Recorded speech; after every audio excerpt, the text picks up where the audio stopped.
What happens when the journeys of customers, technology, and business intersect? Product happens. Welcome to Product Management Show, where we talk about the journeys of customers, the journeys of technology, and the journeys of business, and what happens when they all intersect at the crossroads we call product. What would you say you do here? You take the specifications from the customers and you bring them down to the software engineers. Yes, that's right. I'm working, so why don't you go do whatever it is a product manager does? When you think about focusing, right? You think, well, focusing is saying yes, no. Focusing is about saying no. Focusing is about saying no. And you've got to say no, no, no. And when you say no, you piss off people. You just begin. You do the math. You solve one problem. Then you solve the next one. And then the next. And if you solve enough problems, you get to come home. Hello, welcome to episode 45 of the Product Management Show. In this episode, we tackle the age-old question, does culture really eat strategy for breakfast? To help us with this, we welcome Alan Smith from Strategyzer and Holly Hester-Reilly from H2R Product Science. Enjoy the show.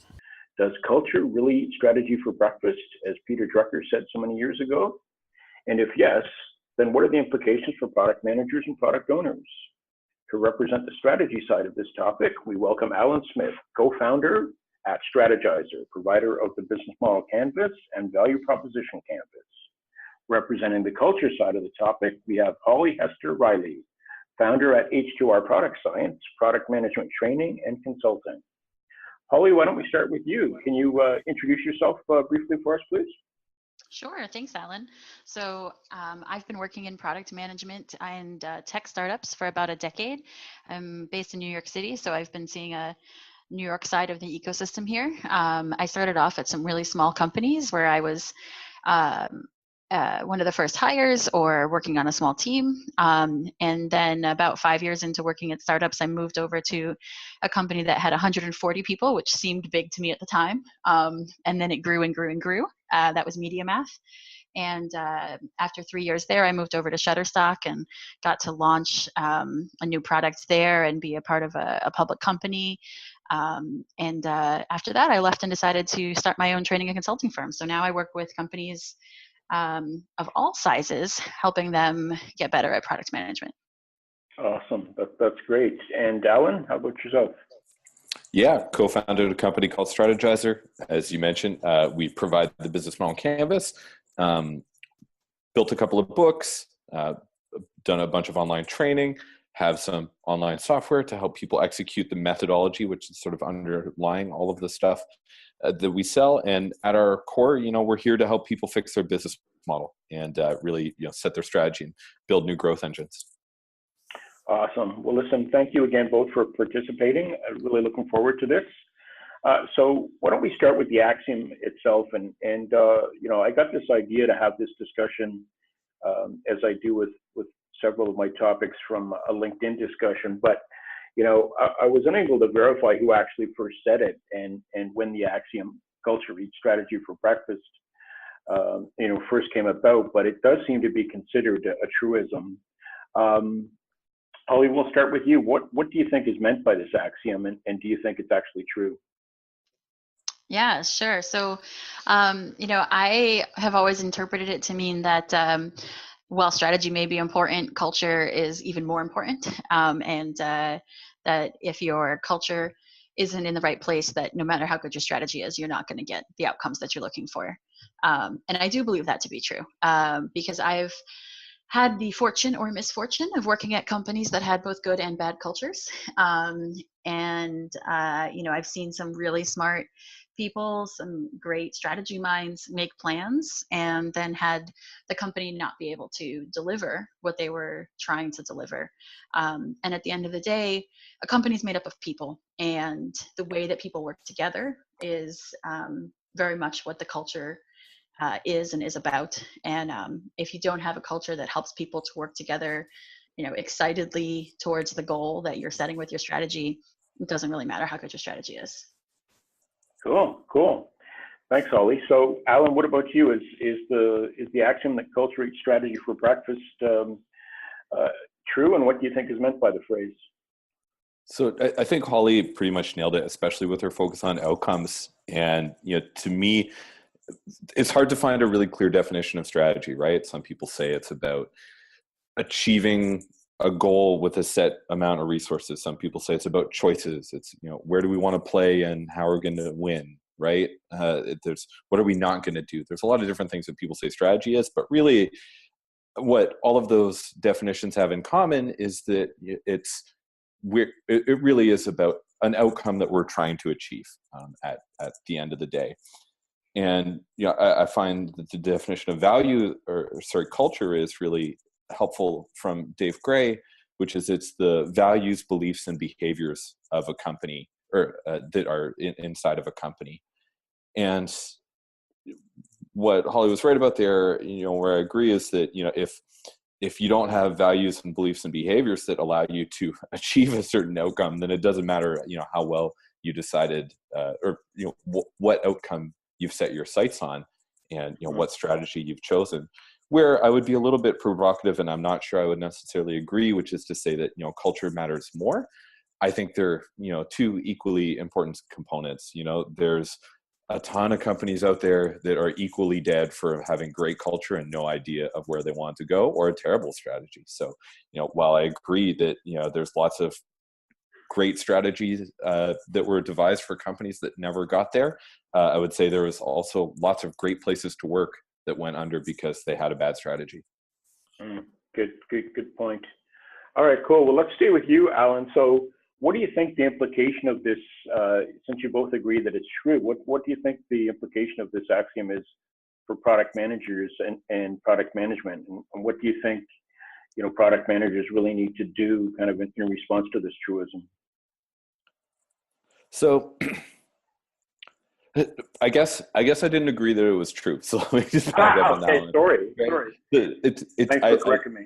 I agree that it's half true. There's an equal truth that sort of needs to be added, and I guess it's that strategy eats culture for dinner or something like that, right? Yeah. This is sort of equally true. But maybe they meet for dinner, but they're equal participants. No, it's equal, right? Like like if a culture that's not aligned with the strategy, can keep a company from achieving its goals, then it can also be the other way around. Like I mentioned, there's lots of great companies that died because they had the wrong culture.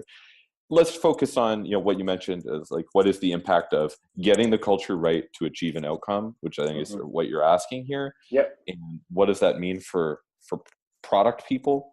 I think it depends on, what that strategy is. What we see a lot is that a lot of the time, companies are trying to be more innovative. They're trying to launch new products, and they're trying to pursue a new strategy of growth rather than a strategy of improvement within an existing space. And there's a gap between the culture, which is maybe a culture that's very good at improving an existing product set and executing on an existing business model, and not as good at developing new growth engines and inventing new products, which is a completely different skill set, right? That's very, very different. And whether or not it's the skills or the values, beliefs, and behaviors in the company, there's a gap between those two things. And so I think for a lot of product people, especially product people who are coming in to develop a new product, they need to make sure that the rest of the organization is able to sort of follow along with them and have the right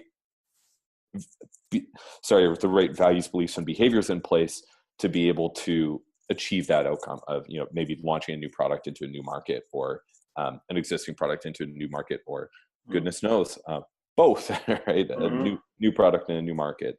So that's one thought on it. Yeah, cool. Holly, what about you? What implications do you see for product management, product managers from this axiom? Yeah, so I think that's really interesting. I like what Alan said about, sort of being aware of the culture and how hard it can be if you're being brought in to launch a new product and the company's culture is really optimized for optimizing. I think that's totally true. I think there's a couple of things that come to mind for me, the implications for product managers. So one of the things that I think about is that there are layers of culture. So there's the culture of your team, your development team, your designers. There's the culture of your organization or your unit or your tribe. If you're in a company that has several units, and there's the culture of the company as a whole. As a product manager, I think you have a lot of influence over the culture of the team.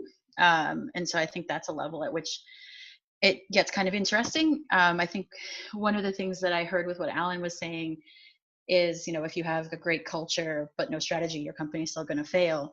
And I would argue that while that's true, if your culture isn't one where people are continuously searching for and validating strategies, then it's not a good culture for a business to be successful. So I feel like it all ties back together. And if you're leading a product team, then you should be thinking about this in terms of not just what you want to do and what you want your product to do and what you want your team to do, but what kind of culture do you create for your team in order for them to be able to drive those outcomes in their day-to-day work.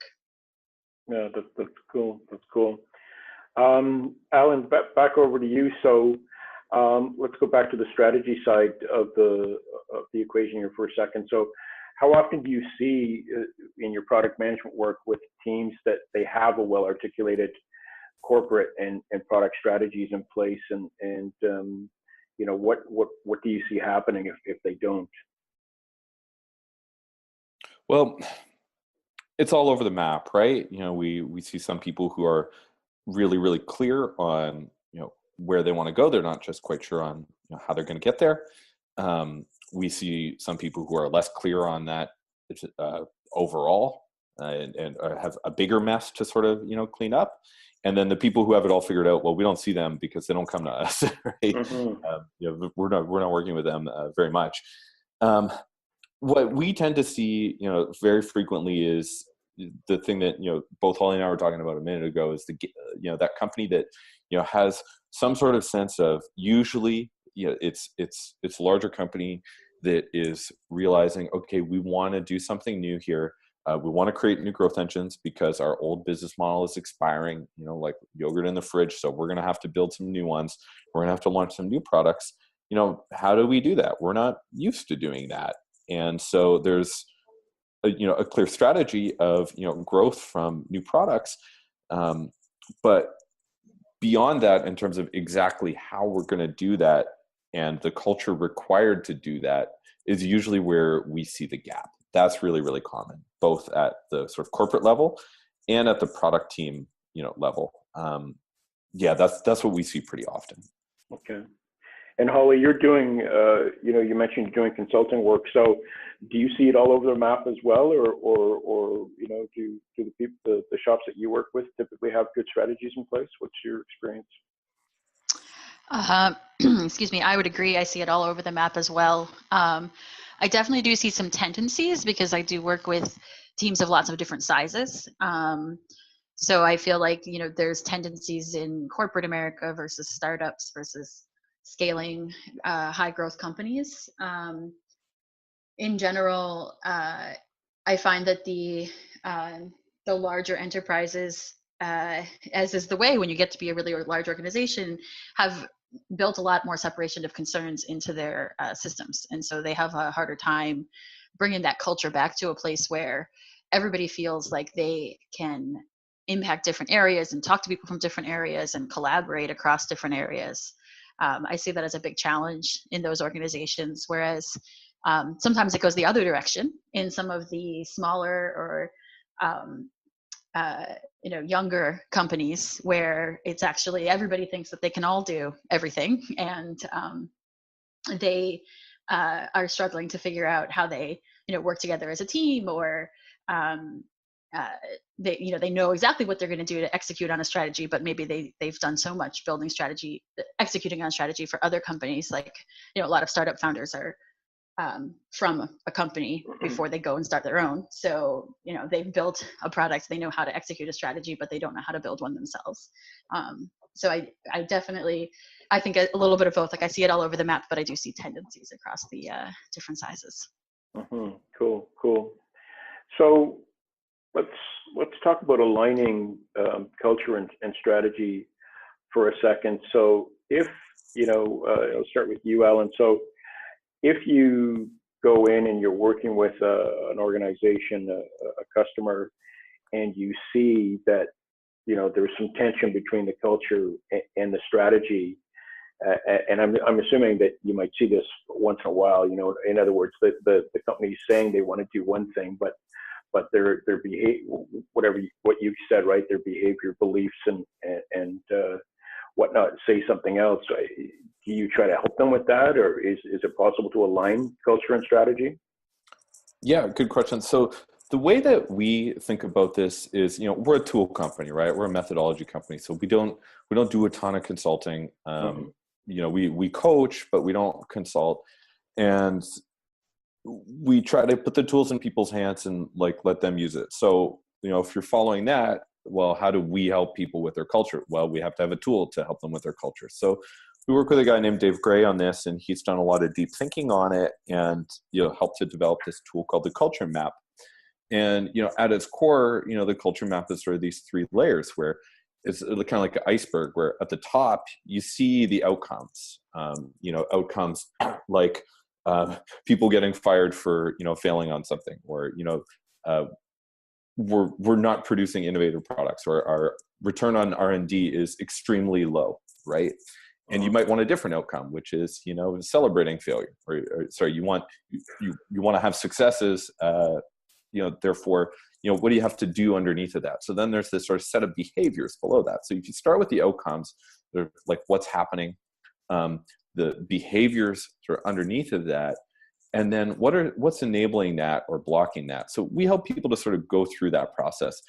Generally, we try to start with behavior. So we ask them about, or when we get them to use the culture map, we get them asking questions like, what do you guys do or say? How do you interact? What patterns do you notice, et cetera? And then say, okay, well, what kind of outcomes does that create? Positive or negative? Things we're looking for, things we're not looking for. And realizing, okay, well, not identifying great team leaders may be resulting in an outcome of constant conflict within the organization, right? Mm-hmm. And then figuring out, okay, well, that's a behavior that we're actually really interested in. What's an enabler or blocker for that down at the bottom? And that's where it sort of gets super interesting. You can figure out, okay, well, what is it within the company? Is there a policy, a process, actions we generally tend to take? Is it a value? As an example, it could be, a poor bonus system, or it could be a meeting structure, or it could be the way people talk about something, or they don't talk about something, or a budget that's missing for something key, or the fact that we always have to talk online. What we try to do is to get people to look at it from this perspective of these three layers. And when they look at the outcomes that they're looking for from the team specifically, that sort of ladder up to the larger outcomes that they're looking for in the strategy, and then they're able to sort of connect that dot right down to the behaviors, and then changing those enablers and blockers. That's how we help teams, and the culture map, more importantly, helps teams realign their culture to the strategy that they're looking for. Sorry, long answer, but that's cool. A tough question, right? Yeah. No, that's good stuff. So Holly, let's say you're doing some consulting, and I'm your customer. Maybe I'm a director of product management or a VP, and I want to launch a brand new product. We'll stick with your earlier example. Let's say my culture is, hey, current product set's been working fine. Don't see anything broken. We don't launch new products here. We just keep adding and adding and adding, incremental features. So kind of incrementalism is our culture, not innovation. What if anything would you do to try to help me, align my strategy with my culture? Well, that's a great question. So if I were in that situation, I would start by, I mean, some similar things to what Alan said. I love your example, Alan, of the culture map that you use.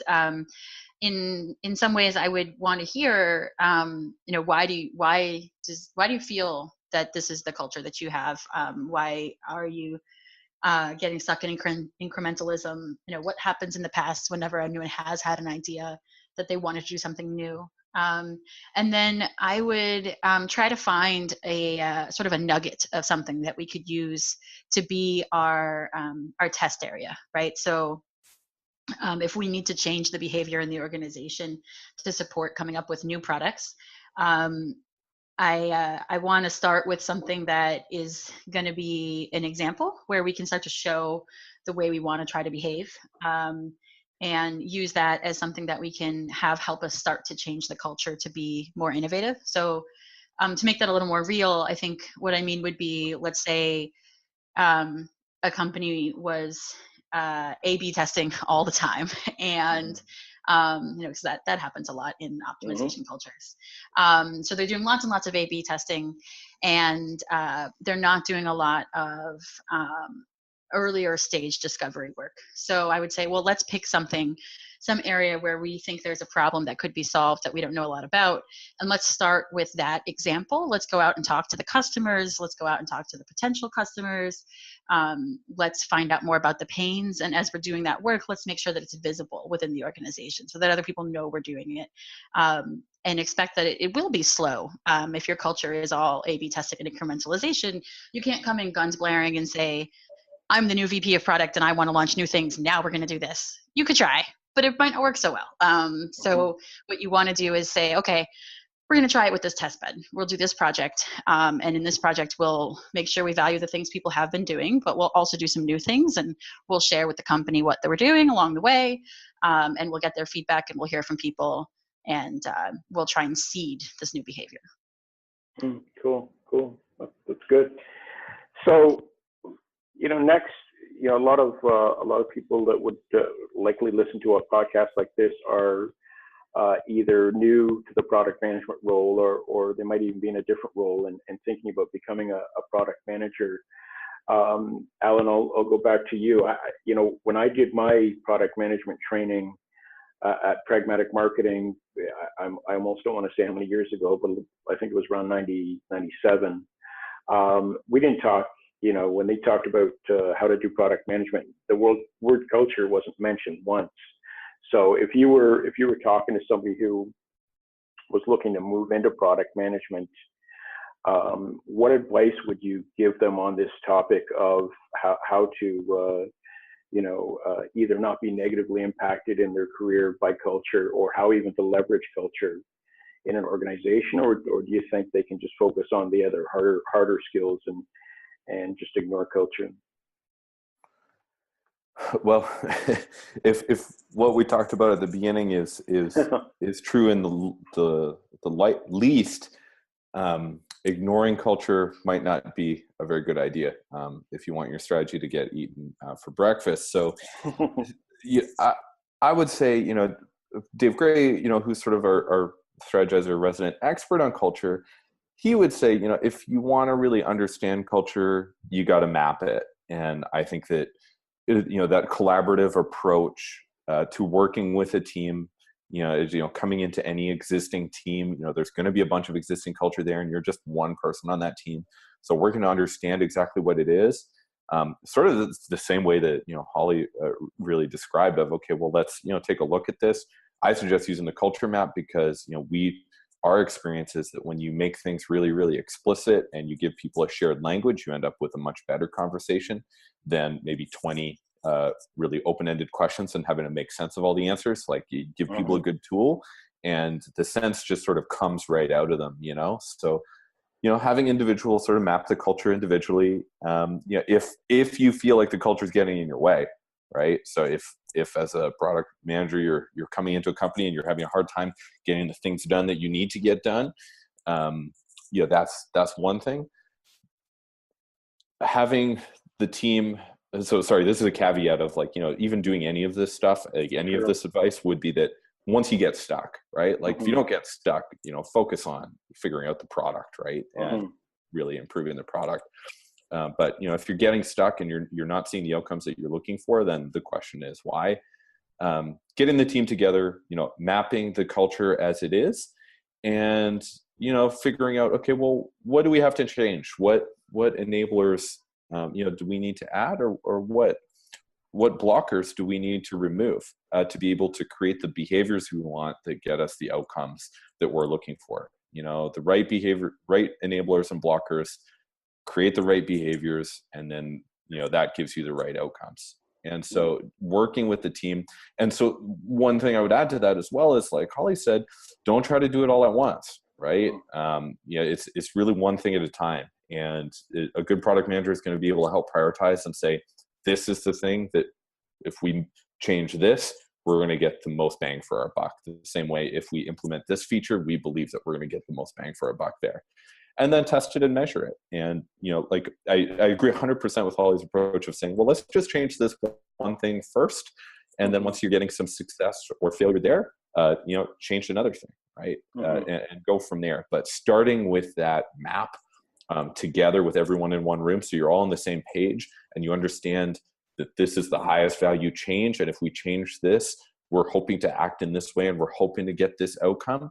That to me is really probably the best advice I can give. And hope it's not so much as advice as it is, well, here's a process that maybe you could follow if you so desired, and if you got stuck and you felt that culture was the reason. Yeah, definitely. I like that. Holly, for you, let's take a different angle here. Let's say you get tired of this consulting and training business and you decide to create your own product company. What are some of the key things that you would want to create in terms of let's call it a product-friendly culture for your new company? Any thoughts there? Yeah, definitely. So I definitely think that for, whether it's my own company or another person's startup, I think it's good to think about the culture that you want to have. I think of it as intentional culture setting. And whenever you're founding a new group or starting a new team, the first people that you bring in sort of set the seeds and start to set the tone. And so I think it's really good to kind of take a little time at the beginning to think about that. For me, it's all about learning and being open to the fact that you might be wrong, and wanting to test and validate and go to the source. So at the end of the day, if I want to build a product-focused company, I think the best products are focused on people, and so it's actually a people-focused company. So I would be putting that at my core. If someone is coming in and they're coming in as a product manager, they need to be able to focus on people who are going to be using the product and the people who are on their team. If somebody's coming in, in a different role, they need to be focusing on maybe the people in the company, or maybe the people on their team, or the people that they need to influence. And it would really be all about listening to other people, and setting that empathy and the empathetic tone. Cool. And trying to get it to grow from there. It's not. You mean it's not just about ping pong tables and free soda? No. You're saying culture runs deeper than that?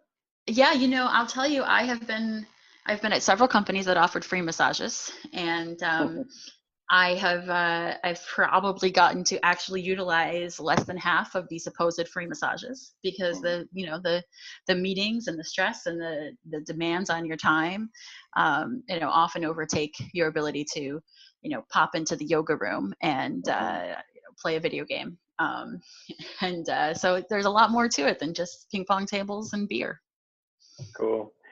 So I don't want to keep you guys too much longer, but Alan, you've already mentioned a couple of resources, but if somebody's listening to this great discussion and they want to dig a little deeper on the topics of culture or strategy or how they intersect, any other resources, people or blogs or anything that you want to mention that people might be interested in following? Yeah, I would.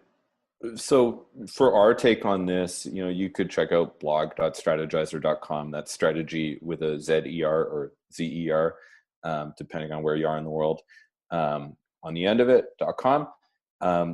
There's a couple of really great blog posts about the culture map there that you can download and figure out how you might want to use the culture map on your own as part of a stack, along with, sort of the two other main tools that we offer, which are the value proposition canvas and business model canvas. And, back to our original point of, does strategy eat culture for dinner, or does culture eat strategy for breakfast?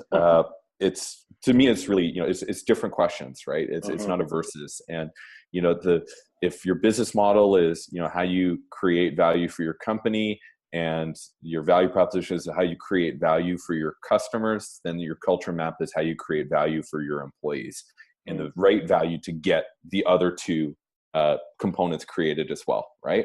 So for me, it's really about thinking about all of these things. And the more you can use connected tools to think about these things, the easier the whole process of changing any one of the three really becomes. So I would just say, I'll keep it simple and highly self-promotional. You go to Strategyzer.com and check out our blog. There's a bunch of stuff you can download and check out about it. The work of Dave Gray is really inspirational on this topic of culture specifically. And I think you should listen to Dave. He knows what's up. Cool. So Holly, you're not allowed to say Strategyzer.com because that answer's already been taken, but any resources that you can think of, or people that you've learned from on these topics that you want to share? Yeah, definitely. So I can't think about culture without thinking about Peter Phelan. He runs Values Culture, which is here in New York, and I had the pleasure of working with him at both Media Math and Shutterstock. So I would say go check out his writing. Can I ask you because I've seen different spellings of Phelan. Is that PH or is that an F? Yes, that is Phelan, and Okay. he runs his consulting is Values Culture. Awesome. I think it's valuesculture.com. Cool. He is, as we speak, at a conference for HR transformation and understanding people's culture.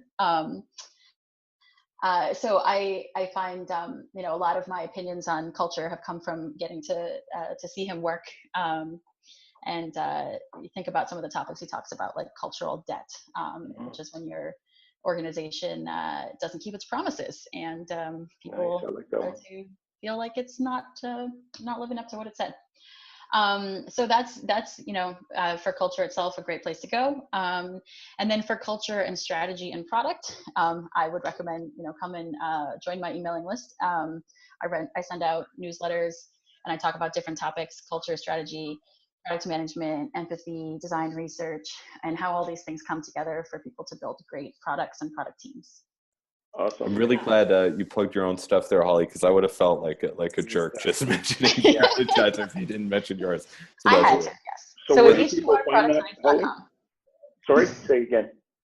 It's at H2RProductScience.com. Perfect. Cool. So yeah, you guys jumped ahead of me too, because my next question was going to be if people listening to this want to get a hold of you guys or follow you. So let's stay with you, Holly. So individually, if other than the newsletter, are there any other ways that people can follow you? You want to share a Twitter handle or anything else that you want to share about how people can get a hold of you? Yeah, definitely can reach out to me on Twitter. It's H2R Product Sci. So just ends with the SCI. Yeah, they don't allow the full length and the Twitter handle. Yeah. Exactly. It was too long. They wouldn't let me. They wouldn't let me have it. Had to shorten it. I'm also on LinkedIn. You can follow me or reach out to connect. I'm always happy to meet people who are trying to, just think about these things and do the best they can. And then of course, if you visit my website, you can sign up for the email list or see if any of the things I'm up to make sense for you to join me for. Cool. And Alan, same thing for you.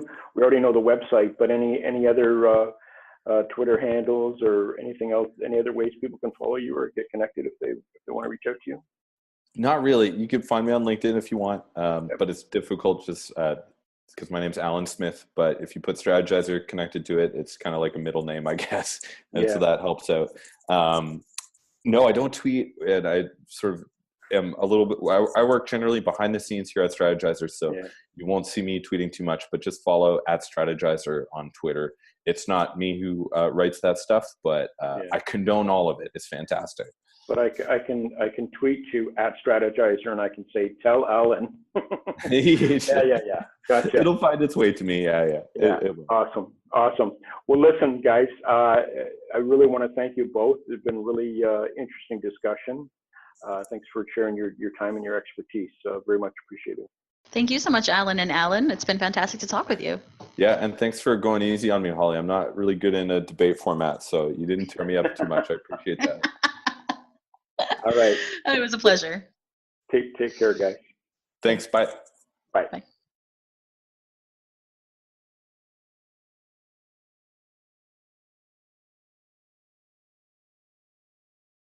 You can find us on the web at www.productmanagementshow.com and follow us on Twitter, Facebook, and YouTube at The PDM Show. That's THEPDMSHOW. Gee, Ray, what do you want to do tonight? The same thing we do every night, Pinky. Try to take over the world. Thank you for listening to the Product Management Show. If you enjoy the show, please give us a 5-star rating and tell your friends.